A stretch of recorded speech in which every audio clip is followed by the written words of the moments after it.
اعوذ باللہ من الشیطان اللعین الرجیم بسم اللہ الرحمن الرحیم الحمد للہ رب العالمین والصلاة والسلام علی نبی الکریم وعلی آلہ الطیبین الطاہرین ولعنۃ اللہ علی اعدائہم اجمعین اما بعد بسم اللہ الرحمن الرحیم یا ایھا الذین آمنوا کتب علیکم الصیام کما کتب علی الذین من قبلکم لعلکم تتقون۔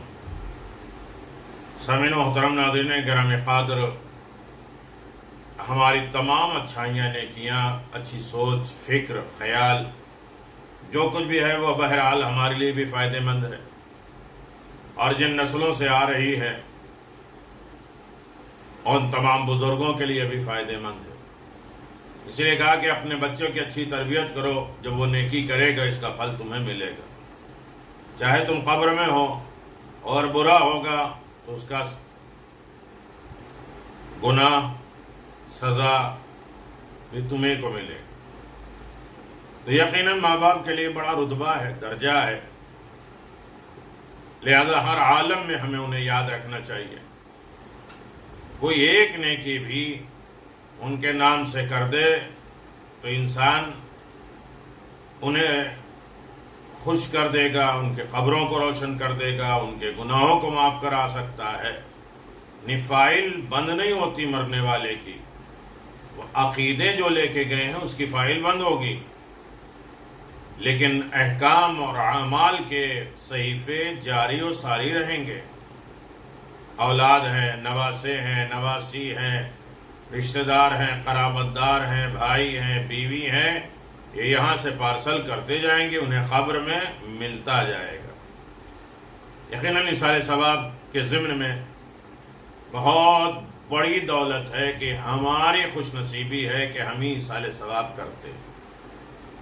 مجلس نہیں ہے، یہ اعمال ہیں، لیکن مجلس میں دو چار جملے غم حسین شامل ہو جائے گا تو انشاءاللہ ساری رکاوٹیں، سارے دکھ درد، ساری پریشانیاں مرنے والے کی اور زندوں کی ختم ہو جائے گی۔ در حسین، مجلس حسین کے دروازے کھول کے رکھنا ہے ایسی مشکل دور میں بھی۔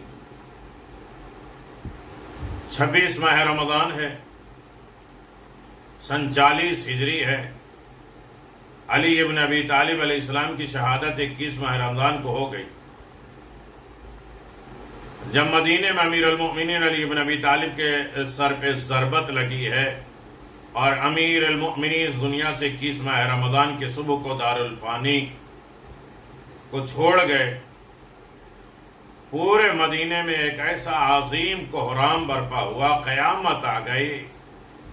لیکن دوسری طرف جب شام میں امیر شام کو یہ معلوم ہوا تو اس نے اس دن کو عید کے طور پہ منانے کی خاطر 27 ماہ رمضان کو شب قدر ہونے کا اعلان کر دیا۔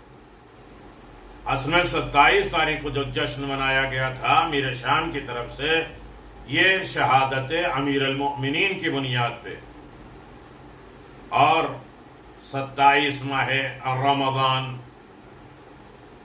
یا مسجد عموی میں چراغاں کیا گیا۔ یوں آج تک 27 ماہ رمضان کی شب بڑے اہتمام سے روشن کی جاتی ہے، جاگی جاتی ہے، عید کی طریقے سے منایا جاتا ہے، ورنہ سنت رسول میں کہیں بھی 27 رمضان کی خصوصیت کے ساتھ شب قدر نہ تو بتایا گیا ہے، نہ اس کا اہتمام کیا گیا ہے، تاریخ میں اس کا وجود نہیں ملتا۔ نبی کریم نے 23 سالہ زندگی میں اور اس کے بعد موت میں، پہلے خلیفہ، دوسرے اور تیسرے کے زمانے میں، کسی بھی تاریخ میں آپ دیکھ لیجئے 27 ماہ رمضان کو بطور شب قدر منانے کا ذکر نہیں ملتا ہے۔ یہی اس کا اہتمام تھا کہ اس نے جشن منایا، اور آج تک ان کے چاہنے والے 27 ماہ رمضان کو جشن مناتے ہیں۔ 26 کو خبر ملی شام میں، اور اس کے بعد اعلان کر دیا کہ کل سجاؤ سنوارو اور عیش آرام کرو، جو چاہے کرنا ہو کرو، کل عید کا دن ہے۔ لوگوں نے پوچھا کون سا عید؟ غایت فتح و کامرانی کے لیے۔ یقیناً بہت سی لمبی تفصیلیں ہیں، لیکن چونکہ یہ اعمال ہے اور ایصال ثواب ہے، لہذا بالکل مختصر گفتگو ہوگی۔ کوئی ایک انسان متوجہ ہو جائے گا تو ایصال ثواب کا ذریعہ ہو جائے گا۔ 26 ماہ رمضان کو جناب ادریس علیہ السلام جو نبی ہیں، جنہوں نے کپڑا سلنا سکھایا، سب سے پہلے ٹریننگ، جو آپ کا گھر مسجد سہلا میں تھا اور وہیں سے آپ نے کپڑا پہننا سکھانا، سلنا سکھایا۔ بہت سے کام کیے جناب ادریس علیہ السلام نے، قلم ہے، لکھنا، کتابت کرنا بہت ہے۔ 30 صحیفے جناب ادریس علیہ السلام پہ نازل ہوئے۔ اور رہا یہ کہ 27 ماہ رمضان کو یہ اہتمام کیوں ہے، تو اس کا ایک ریزن میں نے بتا دیا، اور بہت بڑا ریزن وہی ہے۔ لیکن ایک چیز اور ہے، 27 ماہ رمضان جس کی آج شب آ رہی ہے، 27 ماہ رمضان اصل میں پہلا صحیفہ، 10 صحیفے جناب آدم کے اوپر اللہ نے اتارے، اور ان صحیفوں میں 1000 لینگویج تھی، 1000 زبانیں تھیں، اور ان زبانوں کے ذریعے جناب آدم نے کائنات میں یہ زبانیں رائج کی، اور ایسی زبانیں جس کے ذریعے خدا تک پہنچنے کا بہترین وسیلہ پایا جاتا ہے۔ تو میرے عزیزوں، اس کے بعد علامہ مجلسی علیہ الرحمہ، جنہوں نے 110 جلدیں بحر الانوار کی لکھی، ان کی بھی وفات کی تاریخ ہے، لہذا ہم انہیں بھی یاد رکھیں۔ اور خاص طریقے سے علی عباس بن عزیز الحسن صاحب کے لیے فاتحہ، مغفرت، درجات کی بلندی، ان کے لواحقین کو صبر جمیل، اور ان کے لواحقین، ان کے رشتہ داروں کو ان کے حقوق ادا کرنے کی توفیق، یہ دعائیں مانگ رہے ہیں۔ عزیزان محترم، قوم سے اللہ تبارک و تعالیٰ نے أَلَمْ تَرَ أَنَّ اللَّهَ سَخَّرَ لَكُمْ، کیا تم نے نہیں دیکھا تمہارے لیے اللہ نے کتنی نعمتیں خلق کی، ظاہری نعمت، مادی نعمت، باطنی نعمت۔ ظاہری نعمت جسے کہتے ہیں زمین، گھر، پانی، کھانا، لباس، شریک زندگی، یہ ساری چیزیں کیا ہے؟ ظاہری نعمت ہے۔ بہت سی چیزیں جو گن نہیں سکتا ہے۔ ان تعدوا نعمت اللہ لا تحصوها، اللہ کی نعمتوں کو ہم گن نہیں سکتے۔ باطنی نعمت، عقل، علم، ہدایت، یہ باطنی روحانی یہ نعمت ہے جس کے بدل انسان دے ہی نہیں سکتا۔ دنیا کی سب بڑی نعمتیں جمع ہو جائیں اور آخرت کی تمام نعمتیں، روحانی نعمتیں جمع ہو جائیں تو ساری نعمت جمع ہوگی جنت میں۔ سب نعمتیں ختم ہو جائیں گی، لیکن جنت وہ نعمت ہے جو باقی رہے گی۔ اور انسان جو اپنے مرحومین کو بھیجتا رہتا ہے، وہ اصل میں جنت کے مکانات، سکون، اطمینان، مغفرت یہ بھیجا کرتا ہے۔ دنیا ختم ہو جاتی ہے، جنت نہیں ختم ہوتی۔ اگر جنت میں جانا ہے تو ایمان لاؤ، ایمان نعمت، اور جنت میں جانا ہے تو عمل صالح، عمل صالح نعمت۔ اور یہ بھی ہے کہ عمل صالح نعمت ہے تو ہدایت نعمت ہے، یا یہ کہا جائے جنت میں جانے کی شرط ہے ایماندار ہونا۔ ایماندار انسان ہو ہی نہیں سکتا جب تک اچھے کام عمل صالح نہ کرے۔ عمل صالح انسان کر ہی نہیں سکتا جب تک اس کو ہدایت نہ ملے، اور ہدایت انسان کی مل ہی نہیں سکتی جب تک وہ ہادی کو نہ مانے، اور ہادی انسان کو مل نہیں سکتا جب تک وہ ہادی خدا کی طرف سے نہ مانے، بندوں کی طرف سے نہیں۔ اس لیے کہ ہادی خدا کی طرف سے آتا ہے، اور جو آتا ہے خدا کی طرف سے وہ غلطیاں اور کوتاہیاں نہیں کرتا۔ یہ ابابیل نے لشکر ابرہا پہ کنکری برسا کی یہ بتایا کہ اللہ نے مجھے جانور کو بھیجا، ورنہ جبریل، میکائیل کسی کو بھیج دیتا، یہ بتلانے کے لیے کہ ہم خدا کی طرف سے آئے ہیں، چاہے جانور ہی کیوں نہ ہو۔ اس لیے کہ ہمارے اندر غلطی نہیں، ہم ابرہا کے لشکر پہ گرائیں گے، عبد المطلب کے لشکر پہ نہیں گرائیں گے۔ کہ ہم کہیں گے ہمارے پاس عقل نہیں تھی، سوری. یہ بتلانا ہے کہ اگر جانور بھی خدا کی طرف سے آتا ہے غلطیاں نہیں کرتا، جو غلطی کر لے وہ خدا کا نمائندہ نہیں ہوتا ہے. تو ہادی ادھر سے ہوگا تو وہ ہدایت دے گا، ہدایت ہم لے لیں گے تو اچھے کام کریں گے. اچھے کام کی شرط میں ایماندار ہوں گے، اور ایماندار کے لیے ضروری ہے کہ اسے اللہ تحفے میں جنت دے. ایمان، عمل صالح، ہدایت اور ہادی، محبت اہل بیت عظیم دولت ہے. ورنہ ہر پتھر حجر اسود نہیں ہے. 9-8 ہجرت میں اور 9 ہجرت میں چومنے کا حکم ہے، اور 8 ہجرت میں پتھر مارنے کا حکم ہے. یہ بتلانا ہے کہ ہر پتھر نہ چوما جاتا ہے، نہ ہر پتھر جو ہے وہ پتھر مارنے کے لائق ہوتا ہے. تو عزیزان محترم، یقیناً بڑی دولت ہے، عظیم دولت ہے مرحومین کو یاد کرنا، تحفے دینا، ایمان کی دولت انہیں دینا، عمل صالح بھیجنا، اور اس کے بعد جو ہے ہدایتوں کے راستے ان کے لیے روشن رکھنا، اور پھر ہادی انہیں یعنی علی ابن ابی طالب سے لے کر مہدی تک اور فاطمہ زہرا اور رسول خدا کہ ساری رہنمائیاں ان تک پہنچاتے رہیں، خود عمل کرتے رہیں. یہ بہترین وسیلہ ہے عمل صالح کا. یہی تو نانا نواسے نے دنیا کے سامنے یہ پیش کیا تھا.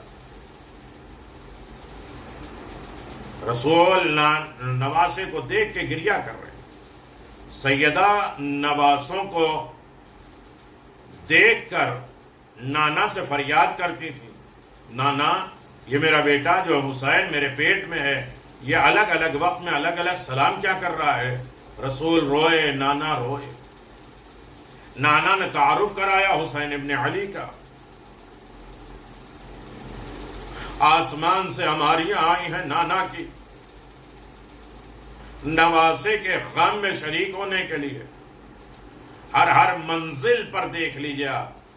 خود مدینہ میں جب یہ قافلہ پہنچا ہے تو نانا کے روضے پہ فریاد ہوئی، نانا ہم لٹ کے آئے ہیں، نانا ہمارے اوپر یہ مصائب آئے ہیں، نانا اگر ظالموں کا مجمع نہ ہوتا تو میں اپنے ہاتھ کھول کے دکھاتی کہ ظالموں نے کس طرح رسن باندھی ہے اور کس طرح در بدر ہمیں پھرایا ہے. میرے عزیزو، یہ مصائب ہیں، دشواریاں ہیں. سوچو کہ قبر میں کتنی تڑپ رہے ہیں. سیدہ اس دنیا سے گئی ہیں تو حسنین نانا کے روضے پر ہے. جب واپس آئے ہیں تو میں سلمہ نے پوچھا آپ کو نانا کے روضے پہ بھیجا گیا؟ کہا ہم گئے تھے، میرے نانا قبر سے باہر، جناب ابراہیم قبر سے باہر، انبیاء اور مرسلین قبروں سے باہر ہیں، آواز دے رہے ہیں جناب ابراہیم یا رسول اللہ سیدہ کا بیٹا یتیم علی آ رہے. یتیم سیدہ. تو اس وقت رسول نے فریاد کی اس طرح سے. ہر موقع پر نانا نے نواسوں کے غم یاد کیے، نواسوں کی تعریف بھی کی. کبھی عید کے دن ناقہ بن گئے، سواری بن گئے، اونٹ کی طرح چلنے لگے، مہار پکڑا دیا، اسی طرح بولنے لگے العف العف. بہت بڑا گہرا رشتہ ہے. ہمیں اپنے تمام مرحومین کے حقوق ادا کرنے کی توفیق عنایت فرمائے. علی لعنت اللہ علی القوم الظالمین. شب 27 ماہ رمضان ہے. اس میں دعا ہے کہ بسم اللہ الرحمن الرحیم اللہم انی اسألک اقسم علیک بکل اسم ولک سماک به احد من خلقک او استاثر به في علم الغيب عندك وأسألك بعصمك الأعظم الذي حق عليك أن تجيب من دعاك به أن تصلي على محمد وآل محمد وأن تسعدني في هذه الليلة السعادة لا أشكى بعدها أبدا يا أرحم الراحمين. بارگاہ رب العزت میں ہم نے کیا کہا؟ بار الہ میں تجھ سے ہی سوال کرتا ہوں اور تجھ کو قسم دیتا ہوں ان ناموں کی جو تیرے ہی ہیں، چاہے ان ناموں سے کسی مخلوق نے تجھ کو پکارا اور اس کو اپنے علم غیب کے لیے مخصوص رکھا، تجھ سے تیرے اس اسم اعظم کے ذریعے سوال کرتا ہوں جس کی قدر و منزلت تیرے نزدیک اتنی ہے کہ اگر اس کے ذریعے سے کوئی شخص تجھ سے دعا کرے تو تو ضرور سنتا ہے، قبول کرتا ہے۔ یہ چاہتا ہوں کہ محمد اور آل محمد پہ رحمت نازل کی جائے، اور اسی شب مجھ کو ایک ایسی سعادت سے مشرف کیا جائے، کامیاب کیا جائے کہ پھر اس کے بعد کبھی میں شقی نہ بنوں، نالائق نہ بنوں، کمظرف نہ بنوں، اچھا ہی بنتا رہوں۔ اے رحم کرنے والوں میں سب سے زیادہ رحم کرنے والے پروردگار۔ عزیزان محترم، یہ 27 کی اس شب کی دعا تھی۔ اب ہم لوگ 27 ماہ رمضان کی شب کی نماز کیا ہے؟ 4 رکعت نماز ہے، 2 کر کے پڑھیں گے۔ ہر رکعت میں الحمد کے بعد سورہ ملک، تبارک الذی بیدہ الملک۔ اگر یہ نہیں پڑھ سکتے تو الحمد کے بعد 25 مرتبہ 25 ٹائم سورہ قل هو اللہ احد کی تلاوت کرنا۔ 4 ہی رکعت پڑھنا ہے، 2 کر کے پڑھنا ہے۔ الحمد کے بعد یا سورہ ملک ہے، نہیں ہے تو 25 مرتبہ ہر رکعت میں سورہ قل هو اللہ ہے۔ اس کا ثواب یہ ہے کہ حق تعالیٰ اس کو اور اس کے والدین کو بخش دے گا جو یہ نماز پڑھے گا۔ بہت بڑی دولت ہے، والدین کا مقام بہت بڑا رتبہ ہے۔ جس نے بھی آ کے جو بھی مشکل پوچھی، یہ مشکل ہے، یہ پریشانی، یہ دشواری، یہ بیماری، یہ خرابیاں، یہ رکاوٹیں، کہا والدین کی خدمت کرو، چاہے وہ مر گئے ہو چاہے زندہ ہو۔ 27 ماہ رمضان کا روزہ رکھیں، اور ایسا ہے کہ جیسے اس نے ہر مومن مومنہ کی مدد کی ہو۔ 70,000 بے لباسوں کو کپڑا پہنانا، اور خدا اسے محبت کرے گا اور اسے 1000 مراقبہ عطا کرے گا۔ وہ ایک جنہوں نے جہاد کیا ہو اللہ کی راہ میں، گویا وہ پڑھا ہوا اس کتاب اور آسمان سے جو خدا نے اسے اپنے پیغمبر پہ نازل فرمایا، اس نے ساری کتابیں پڑھی، عمل کیا۔ آج جناب آدم کے اوپر رات میں 27 ہے، یعنی 27 ماہ رمضان کو 10 صحیفے آئے تھے، جس میں 1000 لینگویج تھی، بہت سے احکامات تھے، بہت سے دین اور شریعت تھی، اور اسی کی تشریح بعد میں آتی رہی۔ 27 ماہ رمضان کی جو دعا پڑھے اس کے لیے ہے کہ اس دن کی دعا پڑھنے والے کے لیے ایسا ہے کہ اس نے بھوکے کو پیٹ بھرا کے کھلایا ہے، ہر طریقے کی بھوک، ایمان کی بھوک، اخلاق کی بھوک، کردار کی بھوک، اور نیکیوں اور نمازوں، عبادت اور معاشرے، لگاؤ، تعلقات کی بھوک، جو بھی ہے بھوک اس نے مکمل کی۔ 27 ماہ رمضان کی دعا، بسم اللہ الرحمن الرحیم، اللہم ارزقنی فیہ فضل لیلۃ القدر وسیر امور فیہ من العسر الى اليسر واقبل معاذی وحط عنی الذنب والوزر یا رعوفا لعباده الصالحین۔ بار الہ، میں اس مہینے میں مجھے شب قدر کی جو فضیلت تو نے دی ہے، توفیق دی ہے، اسے قبول بھی دے دے، قبول بھی کر لے، اور اس دن میں میرے معاملات کو دشواری سے آسانی کی طرف منتقل کر دے، بدل دے، میری معذرتوں کو قبول فرما، میرے گناہوں اور میرے بوجھ کو میرے کاندھوں سے اتار دے، اے نیک بندوں کے ساتھ مہربانی کرنے والے پروردگار۔ تو بہت بڑا عظیم ہے۔ آخر میں پھر آپ حضرات سے گزارش ہے کہ اپنے تمام مرحومین کے لیے بہترین اعمال کے اعتبار سے بہت بہترین اجر و ثواب ہوتا ہے۔ میں نے کہا نا کہ سال ثواب کا جو پروگرام ہوتا ہے وہ مرنے والوں کے لیے کم، زندوں کے لیے زیادہ، اس لیے کہ زندہ اگر اس میں متوجہ ہو گئے تو یقیناً اس کا اجر و ثواب مسلسل اہل قبر تک پہنچتا رہے گا۔ زندوں کے لیے یہ سال ثواب اس میں جھنجھوڑنا ہے، بیدار کرنا، اسماع فہم، یہ زندہ خود اپنے اوپر کرے کہ ہم کچھ سمجھ رہے ہیں، ہم خود عمل کر رہے ہیں یا نہیں کر رہے ہیں۔ تمام مرحومین کے لیے سورہ مبارکۃ الفاتحہ، خاص طریقے سے تمام لوگ جو ہے وہ مدر ڈے مناتے ہیں، تو اللہ سب کی ماؤں کو آباد و شاد رکھے، اور جو اس دنیا سے گئی ہیں ان کی قبروں کو روشن فرمائے، اپنی اولاد سے انہیں راضی رہنے کی دولت عطا فرمائے، اولاد کو ماں باپ کی خدمت کرنے کی توفیق عنایت فرمائے، اور خاص طریقے سے علی عباس ابن عزیز الحسن کے لیے سورہ مبارکۃ الفاتحہ، اللہ ان کے درجات کو بلند فرمائے، ان کی نسلوں کو آباد و شاد فرمائے، ان کے گھرانے کو، ان کے فیملی کو ہر مشکل پریشانی سے نجات دے دے۔ آپ بھی اپنے نام بھیجتے رہیں، انشاءاللہ اسی طرح پروگرام جاری و ساری رہے گا رمضان کے بعد بھی۔ بحمدللہ رجب سے ہر دن کے اعمال شروع ہیں، جو بھی 10 12 5 تو بھی عمل کرتا ہے اس کا اجر و ثواب نسلوں میں بھی انشاءاللہ باقی و جاری و ساری رہے گا۔ السلام علیکم ورحمۃ اللہ وبرکاتہ۔